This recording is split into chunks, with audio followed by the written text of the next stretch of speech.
This conference will now be recorded. Thank you, Cindy. I will call the October 1st, 2020 meeting of the Planning and Zoning Commission to order. We are meeting in a virtual format as allowed by Minnesota Statutes 13D.021. We do have a quorum assembled with members Noel, Davis, Urban, DeVos on the video, and then member Rosso is participating over his telephone. We also have someone that's joined us who's not identified, which is just fine. You don't need to identify yourself. But if you'd like to address the Planning Commission at any time, we'd like to test your microphone, and you would have to identify yourself, give an address at that time, but you can remain anonymous. That's absolutely fine. Ms. Henry is not here to take the oath of office. If she does show up, I'd hope we'd have the flexibility to jump back to that item. But would anyone be inclined to move the approval of the agenda? Mr. Wally and also Mr. Chairperson Davis, this is Ken Rosso, and I will so move. Thank you, Ken. It looks like we have someone joining us here on mine. Would there be a second to the motion to approve the agenda? I'll second it. We have a motion by Rosso, seconded by Urban, to approve the agenda as presented. Any further discussion? Just turn on your microphone, please. Seeing no activity, I will ask all in favor, please say aye. Aye. Aye. Opposed, same sign. We have an agenda. It looks like Mr. Fickner has joined us. Scott, can we test your microphone? Yeah, is it working now? It's working just absolutely fine. Thank you. Good, thanks. And we'll note that Scott Fickner has joined us. We called the meeting to order at 5:32 and he's joined us at 5:33. So welcome, Scott. We have an agenda approved. I don't see Kelly is joining us yet to take the oath of office, so we'll proceed. We did not provide the minutes from our special meeting. I proofread them today and Cindy's got them in her file and we'll distribute them with the meetings of this minute or the minutes of this meeting. Members, I have no unfinished business for your consideration. Under new business, we have an application for an amendment to the text of the zoning ordinance. So no property is being rezoned in this instance. The request is from Brad Baker. He owns the property which has been addressed at 967 North 3rd Street. This is the vacant property at the corner of 3rd Street, immediately across 3rd Street from Hy-Vee then. For those longer term residents, it would be behind what used to be the United Building Center. The property includes a portion on the north end. If you look at I think it's on page 18, the map, that was a remnant of 3rd Street. If you remember, 3rd Street used to, in a northerly fashion from Union, kind of veer to the left, or to the right rather. And when it was platted to allow for the Shopko and do the Hallett's Pond plat, we made 3rd Street a right angle. So we traded them right of way to make the right angle with that remnant property, then that was turned back over to them. So the properties are both owned by Mr. Baker. They're considered to be one zoning lot. The property, the lot to the north or the remnant of the right of way is not independently developable because it doesn't meet the requirements of the minimum lot size. The properties are zoned C4 Highway Service Commercial, and they're also subject to the provisions of the Gateway Overlay District. Mr. Baker has petitioned for a zoning code amendment to the text of the Gateway Ordinance. The Gateway Ordinance was adopted primarily due to the development of the General Dollar site with a primarily metal exterior, and then most importantly, the presentation of the garbage corral and the storage, or not storage, the loading unloading area to Highway 169. Former city council member and longtime planning commissioner Kwame said he did not want the appearance of St. Peter to resemble driving down an alley. And so there was discussion, and it was encouraged that we consider a gateway ordinance. We then adopted a gateway ordinance, I believe it was around 2008, and it's been implemented, and there's been 3 predominant developments that had been subject to that. The KFC on the north end that is now closed, the Quick Trip on the south end, and you'll note the difference between our Quick Trip design and materials and the one in North Mankato. And then the Dunkin' Donuts site. Well, I also had the Papa Murphy site was also a fourth one. The intent of the Gateway Ordinance is the Gateway Overlay District is intended to promote high quality development within the Highway 169 corridor. The design features and development standards included in this division are intended to create a memorable and positive first impression upon those entering the city, particularly the motoring public. The district also intends to establish an image and character that is distinctly St. Peter. The principles of the Gateway Overlay District are to be carried out through standards related to site planning, signage, architecture, and landscaping. The requirements of the ordinance then in Division 15, Section 24-446, Building Design and Construction requires that all buildings and structures in the Gateway Overlay District shall meet the following building design and construction standards. Number one, exterior wall finish. All exterior wall finishes on any building structure shall be predominantly constructed of the following materials or a combination of the following materials. It lists brick, block, glass, stone, precast concrete with the finish. But the prominent is it limits the aluminum, steel, vinyl type siding to 25% of any exposed facade. That was, I think, directly attributed to the general dollar. And so Mr. Baker then is concerned that the requirements of the ordinance would make his construction cost prohibitive, and he would be providing an enhanced finish to facades that aren't exposed to the public. And so I guess they're questioning why the cost. The proposal had been then to amend the text of the ordinance to read exterior wall finish, all exterior wall finishes, and then to add the language exposed to a public street or park on any building structure shall be predominantly constructed of the following materials or a combination of the following materials. So it's not to reduce or include materials or exclude materials. It's just to require the enhanced finish on an exterior wall exposed to a public street or park. In this case, that would be the building wall facing west on the proposal, facing North 3rd Street. Also, since it's one lot administratively, it would include the north wall. So then the facade facing the alleyway between that building and the former UBC and the wall between them and what I believe is the homeless shelter would not have to have the enhanced finish.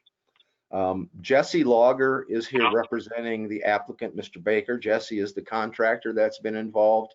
Let me finish up my report, Jesse, and then we'll have an opportunity for you to address the Planning Commission regarding the application. Since it's been adopted, developers and builders have indicated that, in their opinion, the regulations are not justified based upon the cost that would be incurred. The St. Peter Development Corp and other similar organizations have expressed concerns that it prices us out of the ballpark, and we're costing money to enhance a facade that's not visible. City Administrator Prafke and I have discussed the matter on a number of occasions, and we are willing to support the amendment. We believe that the intent and the goals of the Gateway Ordinance can be reasonably accomplished with the next exterior finish standards only applied to the walls that are visible to a public street or park. You are asked to make a recommendation then to the City Council, who has a public hearing scheduled where they're going to get citizen input on the 26th at their regular meeting. Mr. Lager, would you like to join us and represent Mr. Baker? And perhaps you could, well, obviously it's going to cost double if we require it on 4 facades rather than 2. But Jesse, go ahead. You're representing Mr. Baker, the applicant. Well, you pretty much nailed everything that I would be asking for, I guess, or Mr. Baker, that just the two sides of that facility would be facing back of other buildings, and pretty much most of the buildings down there right now are metal buildings without stone, except for High V, I believe. So If anyone's got any other questions, I'm willing to answer what I can. Okay, we'll stand by, Jesse. I'd ask that you mute your microphone again unless there's a question for you. And members, I'm going to go through, call your name and have, if you have a comment, a question, a statement, a question for Mr. Logger or myself, we'd be more than happy to answer that. And I'm going to start with Chairman Davis. No, I think this makes sense. I'm glad there'll be a public meeting, so in case neighbors or adjoining businesses have concerns, they can raise them there. But as far as I'm concerned, for the Planning and Zoning Commission, I think this is makes a lot of sense. Thank you. Member DeVos.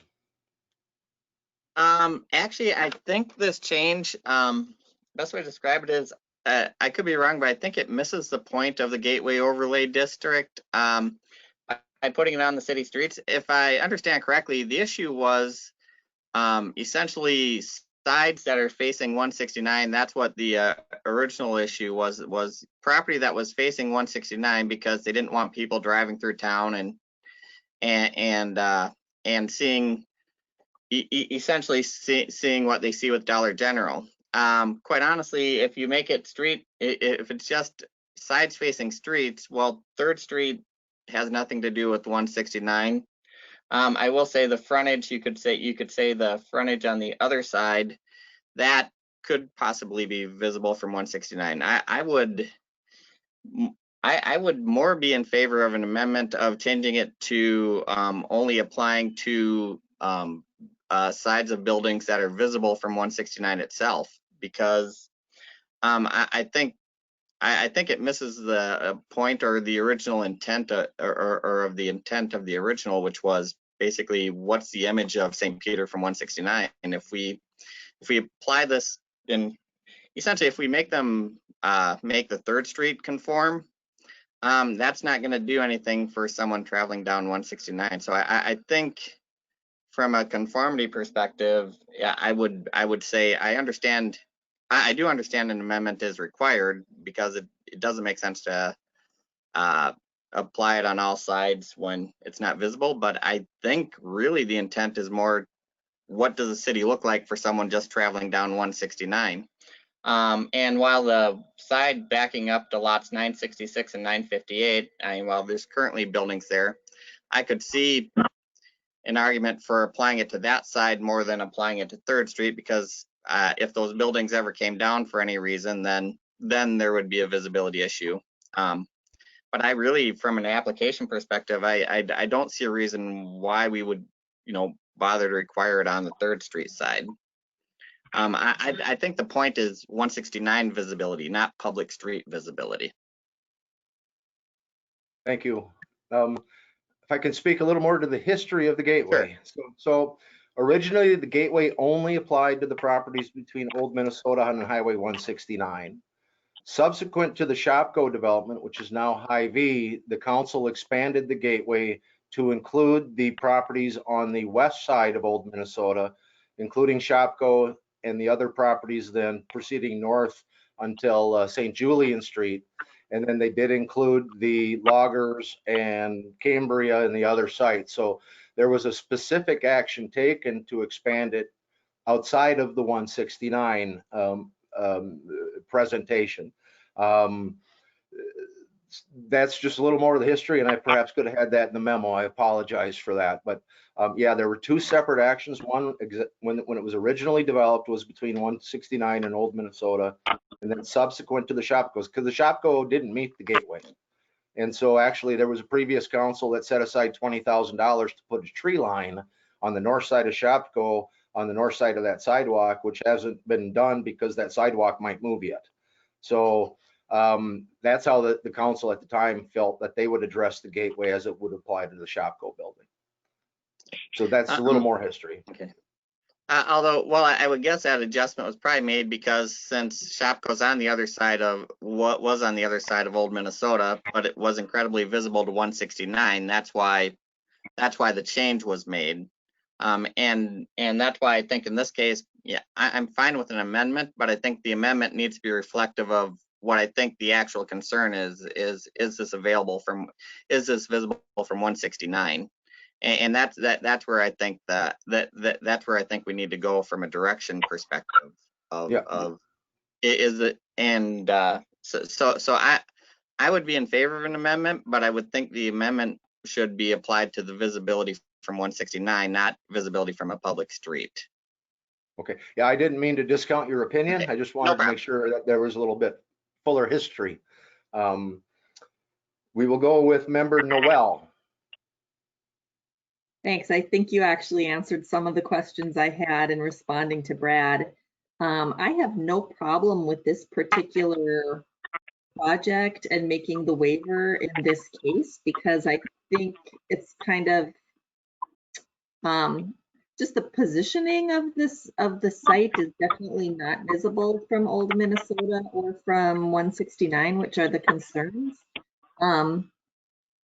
But I guess I'd like to hear what other people think about the proposed amendment, because I see the purpose of it. I think it's a good thing. I want people to drive through St. Peter and see, you know, beautiful buildings and not garbage cans. But I also don't want to inhibit development, make it cost prohibitive. So I'm kind of on the fence on this one, although I don't object to this particular project. Okay. Thank you. Member Fichtner.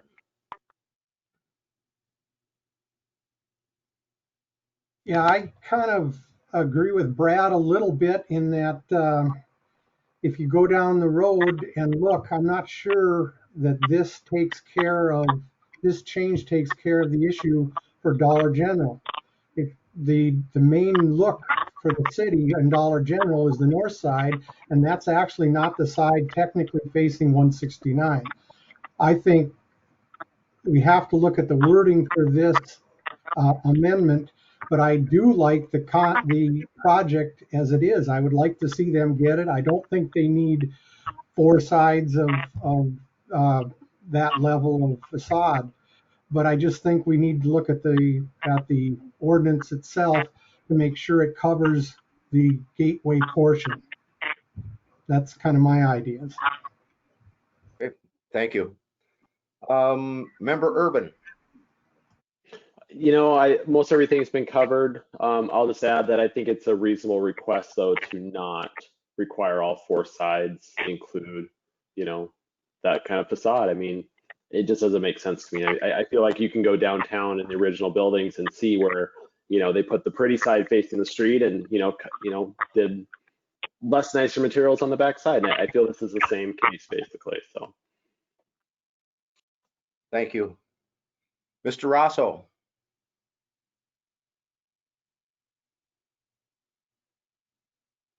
Ken, are you still with us? Your microphone Can you hear me shows now? that Yep, I can. Can you hear Thank me? you. Okay, you're welcome. Couple of quick points, if I may.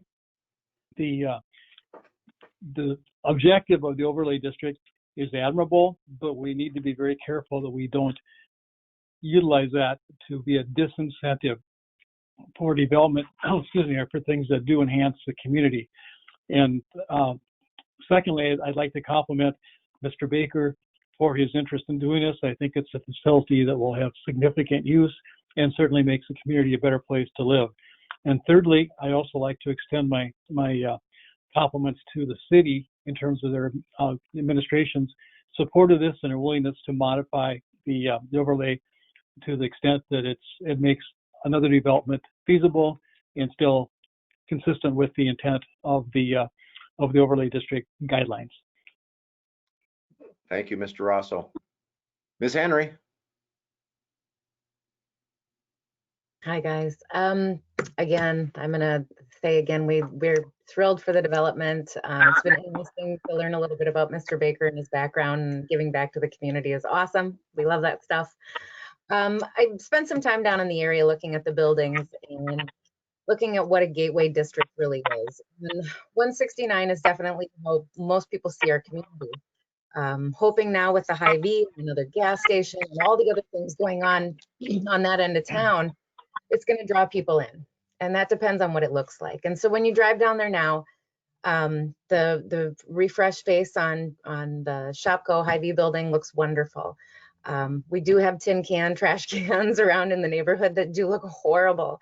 And it does reflect in what Dollar General then did, because that was all was expected. When I was looking at the space and looking at Hy-Vee and looking and thinking about the dollars, we don't want to discourage anybody from building. And at the same time, we want to encourage people to make the front, the facade, welcoming. You're going to play ball, you're going to throw the ball around. I don't know how many of those guys care about a brick facade on the building or care how welcoming it looks. But as a community member, as somebody who maybe would want to build down in that area, maybe want to take one of those garbage cans and turn it into some kind of shopping area. Hey, maybe a strip mall. Wouldn't everybody love that? A Chick-fil-A strip mall. We want to have the facade of that space look welcoming, and whether it's just to the people that are using that space now or to the people who are going to come in and invest in that area, we want to continue to have that updated, nicer facade. When I looked at the Hy-Vee building, I saw that by the pharmacy, and maybe that's just because it's the pharmacy, that's where the facade was wrapped around. So that expense was only put out to maybe a quarter of the side of that building that was exposed. I hate to say don't do the whole north side of the building and don't do the entire south side of the building, because as you're driving out to that area on South 3rd or North 3rd, you're going to see the side of that building. I hate to say that we have to take every one individually, but maybe we do. Maybe on the south side we go back, request that we go back a quarter of the facade and put a finish on it, a nicer updated finish. And maybe then again on the north side to make it a little more less expensive, but still have that nice front of the building. That was just something I thought of when I was looking at it. Again, excited for the space to be there, and I do believe it's a reasonable request to not have a facade on the back of the building. That's all I had. Thank you. What I'm going to do now, instead of going through the roster once again, I'll see if I can manage this and say if any members of the commission have something that they'd like to add, questions, additional comments, respond to one of the other members, go ahead and turn your microphone on. I see Mr. DeVos.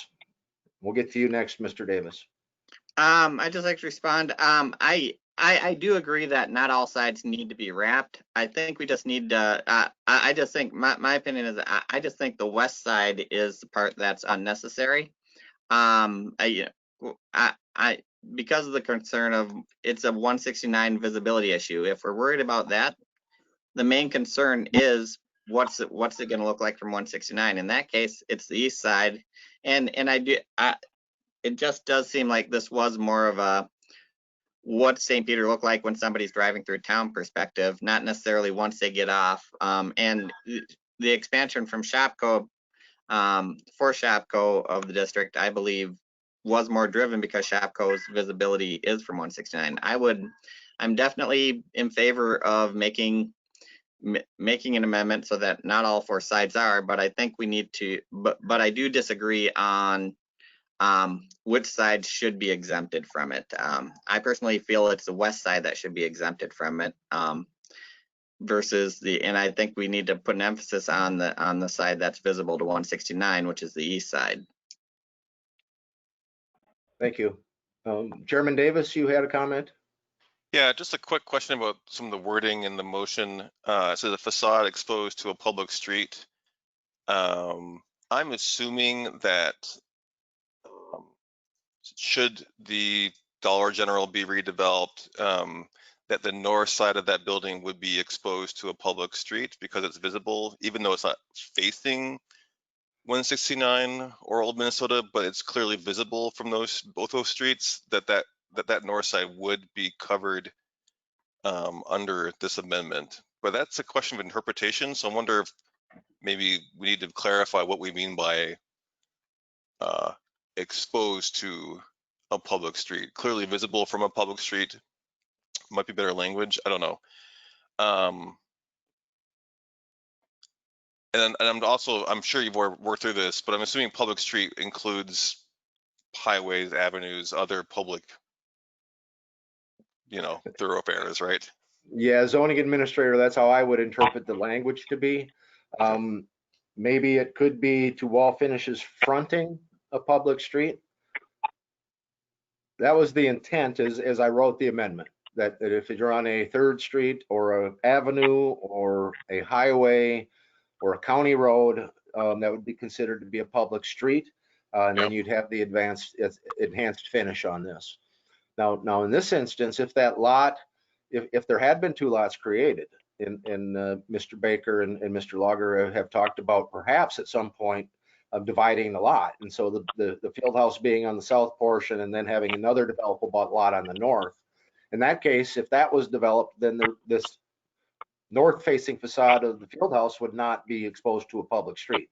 But given that it's one developable lot now, it would be. So I don't know if that clarified it at all, but yeah, if it was facing a highway, and like Dollar General, that north facade is visible, but it is not fronting or presented directly to a public street.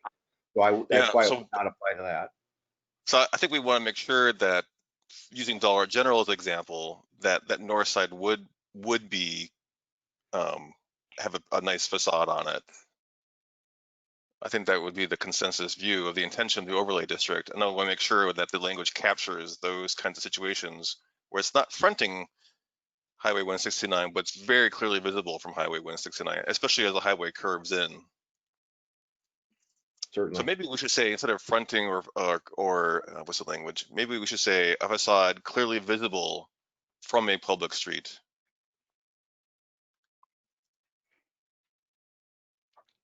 I don't know if that would be, if that something like that would be helpful or not.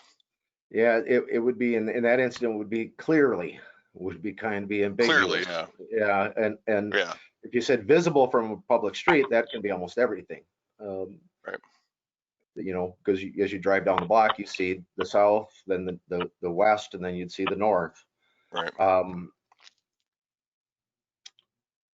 Other members with comments? Ms. Noel, go ahead. Yeah, I was just having a sort of similar reaction as you did to the word clearly. I think it's maybe a little too subjective for me, and I also would have concerns. You know, let's say you're building next to another building and it burns down. Well, suddenly you're now visible perhaps to a whole other street that you were not previously, and how does that impact it? For that reason, I am sort of comfortable with the current language or some variant of the current language. Yeah. Might I suggest abutting a public street or park? So then that would take care of, you know, if the Fry House north of Dollar General were to be removed, yeah, that north facade of Dollar General would be certainly visible, but it would not be on a facade abutting, as I would say, a public street or park. I think that is clearer for sure, but I don't think it necessarily gets at the aims or purposes of the quite as well, because it is clearly visible. Yeah. But not abutting. Mr. Urban, you had a comment. I still like the more the original language of the street facing facade myself, because I think that's what most people are going to see. I feel that if lot 958 or 966 are ever redeveloped, that's going to block the back of, you know, the Baker Field House. So I mean, I don't see putting the money into that right now or requiring that side on the off chance that, you know, it might be visible in the future. It's more reasonable that backside will always be covered if those lots are redeveloped, in my opinion. Thank you, Joe. Anyone else? Russ, if I may, this is Ken. Yes, Ken. Certainly. I think we can interpret language, each of us probably somewhat differently. One of the things that I think should be considered in light of what the current language is the purpose of the building. This is a field house, and it's a bit of a concern of mine, I guess, if the same standards are applied to that as it would be to an office complex, for example, or a bank or things of that nature. It's important to have it visibly attractive, and as I think Joe mentioned a moment ago, the facade on the west side would be certainly the most viewed by the community. And I did not drive 169 to check the visibility there, and I don't mean to be facetious, but my hope is as people are traveling 169, they're looking ahead of them as opposed to seeing what the facade is on a building that's a block and a half away. And I'm not trying to be cruel or like I mentioned, facetious, but and again, as was mentioned earlier, the probability of something developing on those two lots to the east in the future hopefully is fairly good.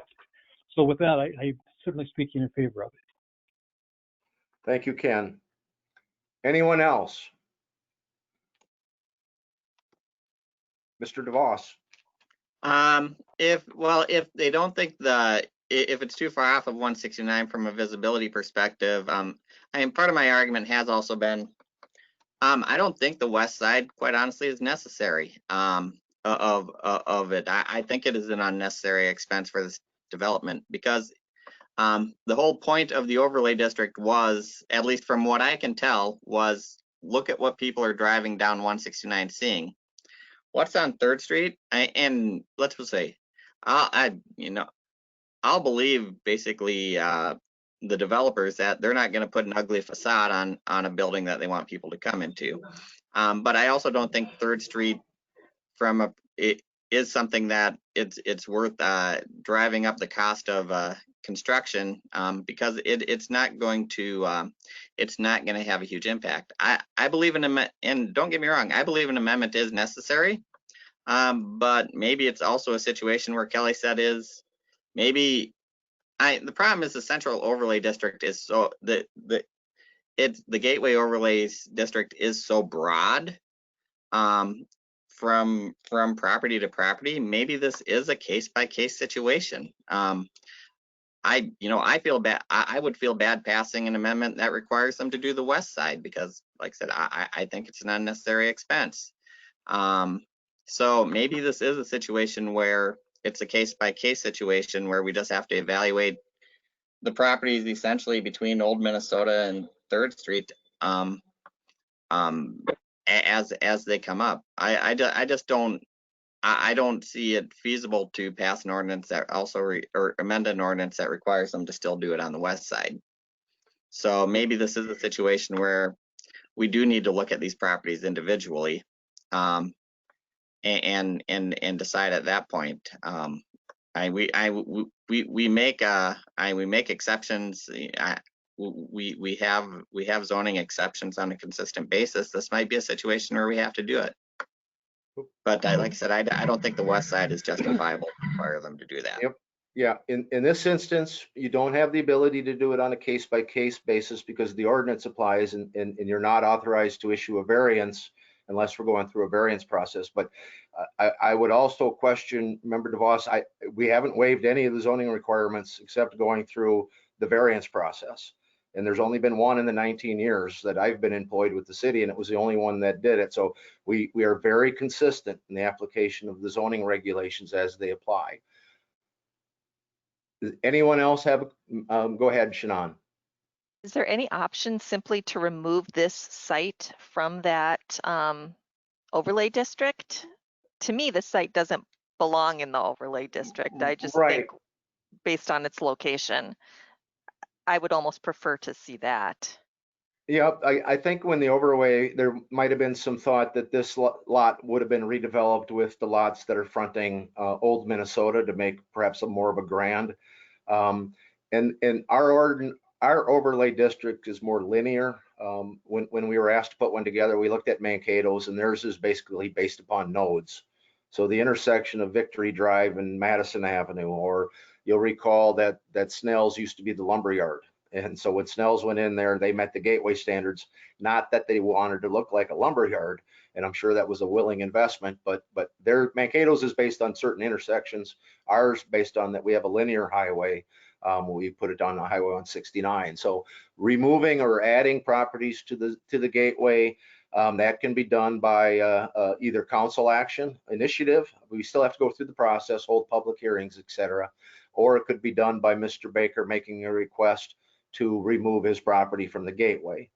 Now, that is not the request that's before you tonight, so you can't act on that or make a recommendation to the council to do that. We'd have to have additional notices and have an additional meeting to do that. but that is always a purview of the Planning Commission and Council to make those recommendations and decisions. Other questions, comments? Yes, Mr. DeVos. I would agree with Shannon, honestly, of perhaps looking at the option of removing this property from the district. And I guess the question is perhaps talk to Mr. Baker or Mr. Lager as to how they would feel about that. I'm sure I can't see them necessarily disagreeing with it, but I think Shannon's got a valid point. So. Yeah, I would suggest the applicant would have no problem with that at all.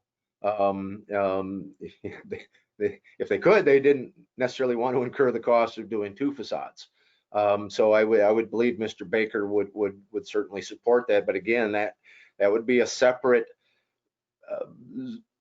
That's a map amendment. So it's a text amendment that would be a rezoning of the property to remove the gateway.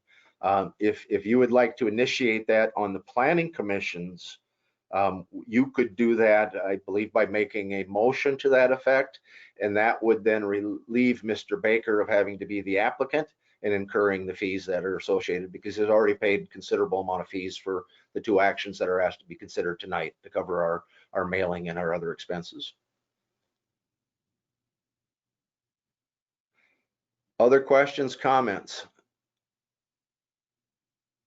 Okay, I will note that there is a resolution that is prepared on page 10, I believe it is, of the packet, that would recommend that the City Council adopt the ordinance, then a draft of which is shown on page 8 of your packet. And again, this removes the requirement for the gateway on facades that aren't exposed to a public street or park. Would anyone be inclined to move the resolution? Would anyone be inclined to move an amended version of the resolution, or would anyone be inclined to move denying the resolution? Mr. Davis. I would move the motion. We have a motion to adopt the resolution prepared in your packet, recommending the City Council undertake the amendment as presented. Is there a second to that motion? This is Ken, and I will second. We have a motion and a second. Now I'm going to go through roll call really quickly to see if there's comments or questions, and I will start with Member DeVos. Could I guess so, would I be able to make an amended, move an amendment on this motion to move this property, or would that be? I'm not a parliamentarian. I'm very sorry. I think that'd be a separate motion. We have to discuss this motion at a time. Okay. Yeah. Okay. Okay. Yeah, I've already said what I think, so that's all I have. Thank you. Okay. Member Noel. I would prefer to see this property removed rather than to amend. So. Okay. Very, very well. Thank you. Mr. Fichtner. I too would like to see the property removed from the gateway requirements, but I still want to see a gateway requirement. Very good. Thank you. Member Urban. As this resolution stands, I'm fine with this one as it stands. To have a facade for street facing street. So. Okay. Thank you. Member Rosso. I'm in favor of it as it reads. Pardon me, Ken, I didn't get that.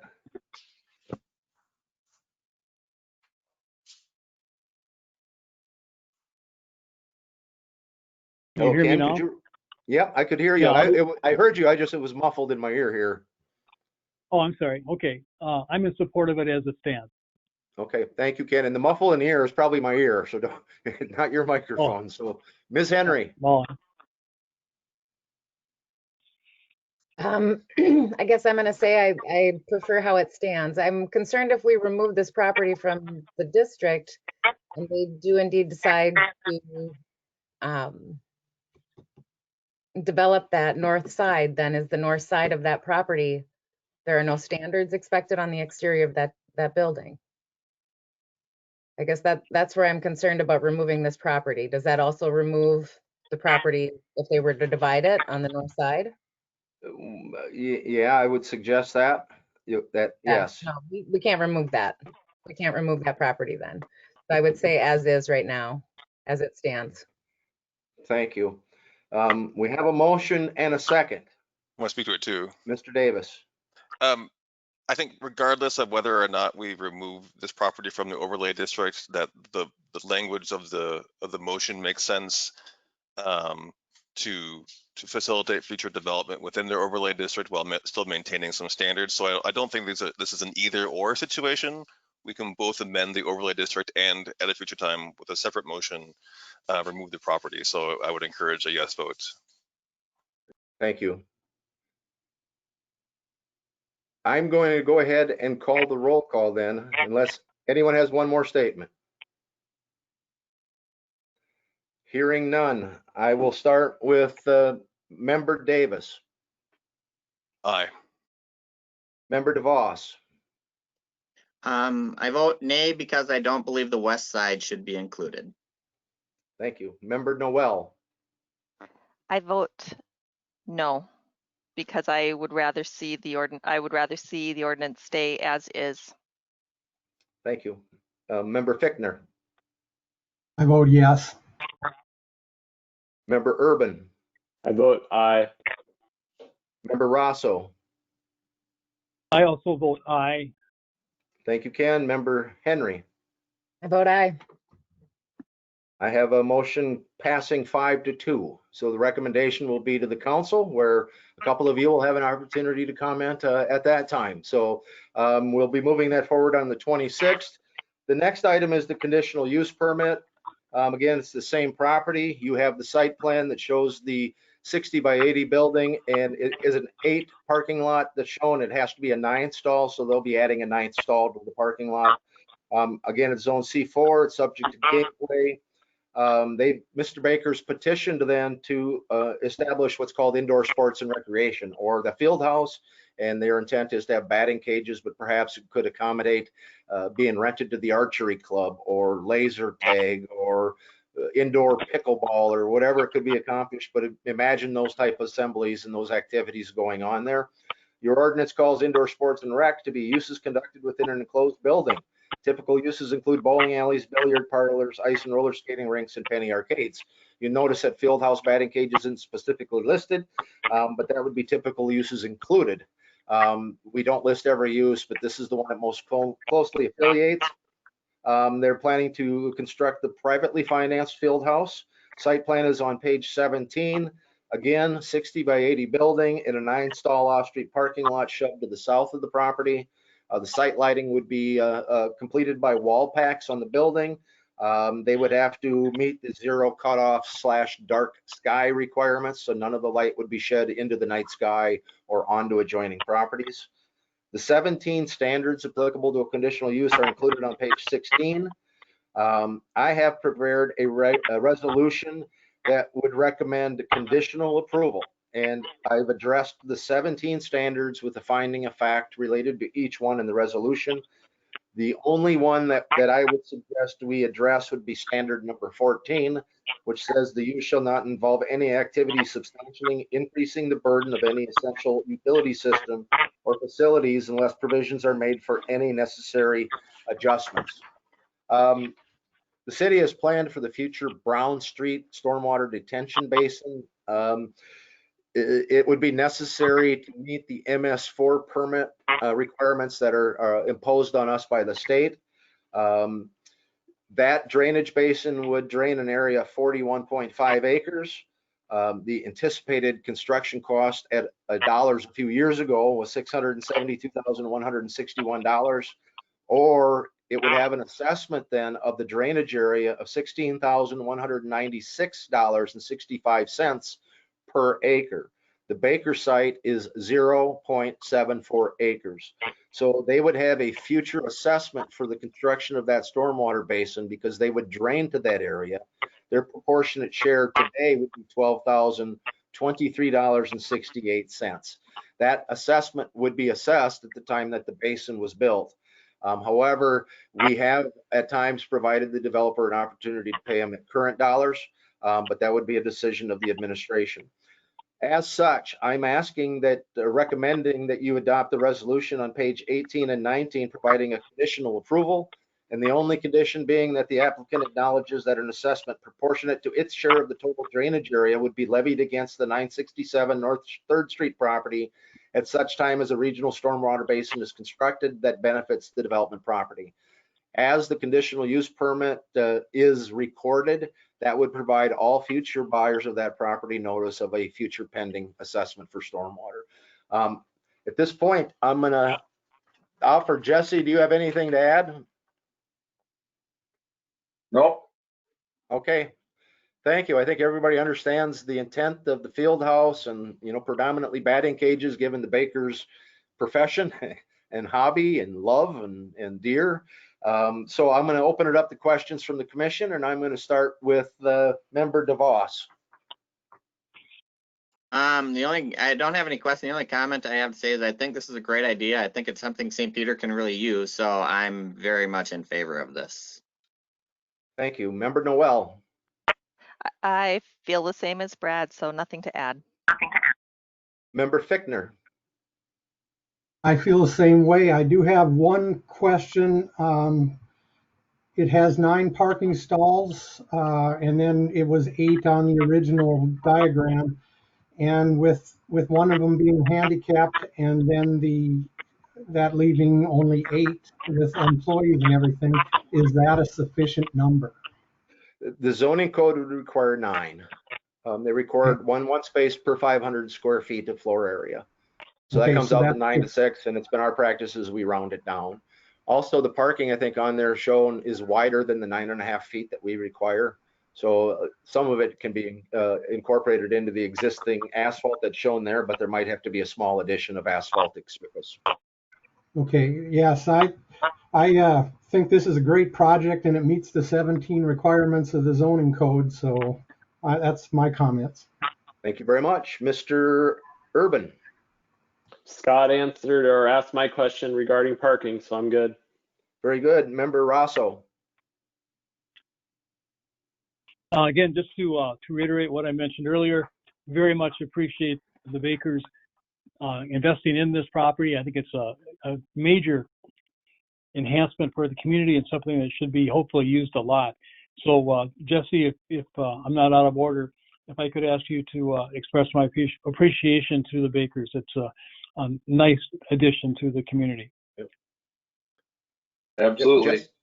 Yeah, Jesse, tell them caller one's all in favor of it. Sounds good. There you go. Ms. Henry. I'm in favor of it. I think it's great. And again, we do appreciate this in the community. Very good. Thank you. With the comments, I'm not going to ask to go through it again and again, not to rush you, but we are limited to an hour tonight. There is a resolution that's prepared on pages 18 and 19 with the one condition that they acknowledge the pending stormwater basin assessment. Would anyone move adoption of the resolution? I would so move it. I'm going to go with member Urban for a motion. And is there a second, Mr. DeVos? Yes. Thank you. I will second. Motion by Urban, seconded by DeVos to adopt the resolution as prepared, recommending conditional approval of the conditional use permit with the condition that they acknowledge the future stormwater assessment. Any other discussion? Turn your mic on. Seeing none, I will call the roll, and I will start with, oh, Ken, did you have something? No, Yes? I do not. Oh, okay. No. So we're getting feedback from someone. I will start with member Noel. Aye. Member Fichtner. Aye. Member Urban. Aye. Member Rosso. Aye. Member Henry. Aye. Member Davis. Aye. Member DeVos. Aye. Motion carried. This matter will be considered by the Board of Zoning Appeals 2 weeks from today on the 15th. And a few of you will be being represented at that meeting as well. Members, I don't have anything else for the agenda. I can just mention a couple things on the report really quickly. Russ, Oh. before we go to reports, can we allow Member DeVos to make a motion regarding removing the property from the overlay district? Yeah, absolutely. Actually, I've had time to think about it, and I understand the point about the north side. So I'm wondering if we can either amend the motion, or perhaps we should take it up with the city council to essentially change the overlay district from Minnesota Avenue to 3rd Avenue to exempting 3rd Avenue. So essentially the street between 3rd Avenue and Minnesota, but essentially 3rd Avenue would be exempted from it. Because that would be my opinion, is I don't think 3rd Avenue is necessary, but I do see the point of having the north side. So basically it would still be streets, it would still be facades abutting a street, or whatever the current language is, accepting those on 3rd Avenue. Does that make sense? I didn't get a motion out of that. Oh, but okay, so my question is, can I make a motion to do that? It would be to amend it, or is that something we should wait to the city council? I might suggest, Brad, that we talk about it at a city council workshop. Okay. And it can always be removed. Okay. And then, yeah, I would think that'd probably be I was to put on my city administrator Prafke hat. That's how he suggests it happens. Okay. Well, I will chat with him tomorrow. I'd be in favor of doing that instead, is deferring it then. Okay. Thank you, Andy, by the way, for the time. Yeah, thank you all. Lake Washington Marine, I have signed an affidavit of violation, which has been delivered to the city attorney's office, which then I believe I'm quite certain has been served on Mr. Dirks. That gives him a firm deadline to come into compliance. And subsequent to the service, Mr. Dirks and Mr. Tanis have requested a meeting with the city administrator and the city attorney. It is scheduled, as I understand it, for next Wednesday, the 7th. I have pursued enforcement, as I'm charged with doing, and it is in a process that's trying to be run through. I don't necessarily have time for comments. I apologize, because we need to be off here in a bit. At your next meeting, first Thursday in November, you'll be considering a preliminary and final plat of Windsor Pond at number 4, I believe it is. Mr. Volk would like to create another 14 lots. He right now has 3 in his inventory, and he thinks 14 would carry him through. Mr. Prafke will be off in 1 second. The other issue is the city council accepted the plats of the North Traverse Green subdivision. And so at their next meeting, they'll be considering a development agreement, tax increment agreement. So I would ask if anyone would move adjournment. Russ, So moved. quick question, if I may. Very quick. Do we have time to swear in Kelly? Oh, certainly. Thank you. Kelly, you got your agenda handy? Looks like she's frozen up on my screen now. I think there's Nope. a motion. There's a motion on the floor, unless that's withdrawn. We have to act on that before Kelly can be the Yeah. oath of office can be taken. I hate to say it, you're all breaking up on mine, so I think we're probably getting bumped out of here. We'll have Kelly do it next meeting, I promise. But I think we need a motion to adjourn so the city administrator can get on his meeting. It's his account. I'm sorry. Joe just made that motion, and I'll second. Okay, we have a motion and a second by Rosso. All in favor of adjournment, say aye. Aye. Aye. Thank you all. We're adjourned. Please leave the meeting so Mr. Prafke can get his business done. Thank you. Thanks, everybody.